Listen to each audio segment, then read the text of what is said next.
Yudas Iskariot. Dengar nama ini, pasti yang kepikiran pengkhianatan kan? Udah ribuan tahun ceritanya gitu-gitu aja. Murid serakah yang jual gurunya demi duit peak. Tapi, apa benar ceritanya sesimpel itu? Oke, nah ini dia nih, pertanyaan ini mengubah segalanya. Ini membuka kemungkinan kalau motif di balik salah satu pengkhianatan paling terkenal dalam sejarah itu bukan keserakahan, tapi sesuatu yang jauh lebih rumit dan mungkin lebih ngambung sama kita sekarang. Kekecewaan yang mendalam. Tapi sebelum kita bahas teori baru itu, kita periksa dulu deh laporan resminya yang udah kita kenal selama ini.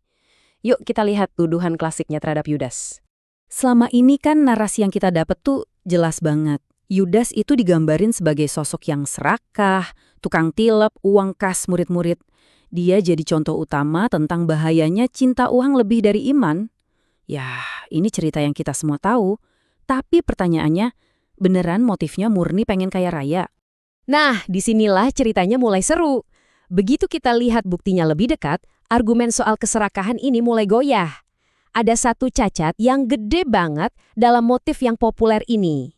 Seluruh kasus soal keserakahan ini kan bergantung sama bayarannya. 30 keping perak. Kedengerannya kayak jumlah yang lumayan kan? Tapi, coba kita bedah faktanya. Faktanya, nilai asli uang itu benar-benar mengejutkan. 30 keping perak itu sama sekali bukan jackpot loh.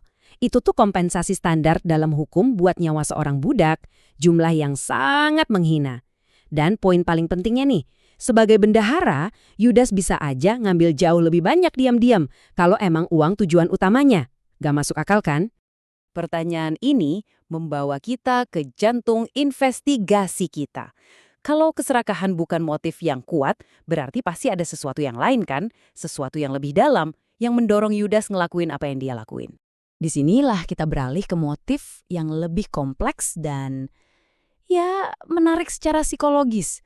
Teori bahwa pengkhianatan Yudas itu akarnya ada di kekecewaan yang udah lama banget dipendam. Pengkhianatan segede ini jarang banget terjadi dalam semalam.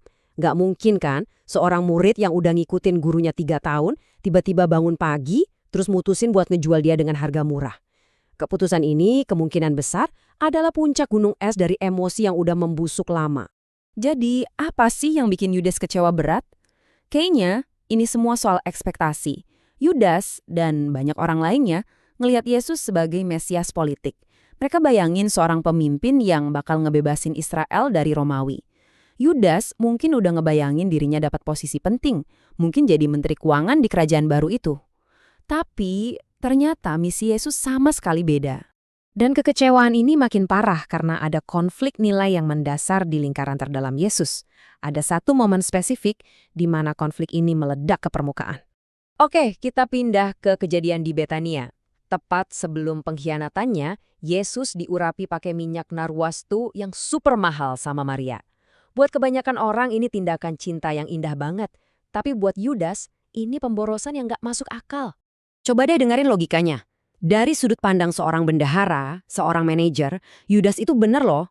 Kalkulator di otaknya langsung jalan. Secara manusiawi, argumennya itu masuk akal banget buat sebuah organisasi. Ini soal efisiensi, soal kepraktisan. Dan ini ngegambarin benturannya dengan jelas banget. Di satu sisi, ada logika Yudas, dunia yang serba terukur, efisien, praktis. Di sisi lain, ada budaya komunitasnya Yesus, yang ngehargain kasih dan pengorbanan yang gak bisa diukur pakai uang. Waktu Yesus negur Yudas di depan umum, dan justru ngebelain tindakan Maria, itu bukan sekedar beda pendapat. Buat Yudas, itu penolakan total terhadap nilai-nilai yang dia pegang. Coba bayangin malunya dia.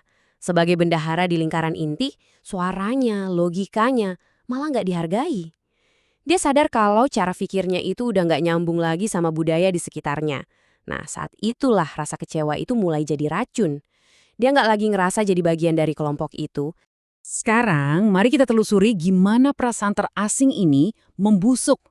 Jadi salah satu pengkhianatan paling terkenal dalam sejarah. Ini sebuah proses psikologis yang mengerikan. Kalau cuma kecewa, Yudas kan bisa aja pergi. Tapi dia enggak. Dia justru ngebiarin kekecewaan itu jadi kepahitan.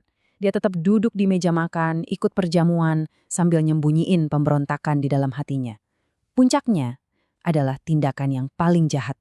Dia pakai ciuman, simbol kasih dan persahabatan yang paling dalam, sebagai sinyal buat para penjaga. Ini bukan sekedar jual informasi. Ini tuh kayak nikam dari dekat sambil masih pakai topeng teman. Ini adalah kekerasan yang sifatnya sangat personal. Jadi, kenapa sih kita perlu ngebuka lagi kasus kuno ini sekarang?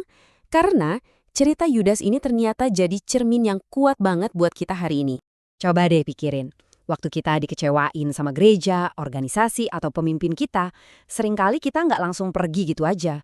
Kita tetap duduk di kursi, tetap aktif di pelayanan, tetap manggil Yesus Tuhan di bibir kita, tapi di dalam hati, kita terus menyalibkan Dia dengan pemberontakan dan kepahitan kita.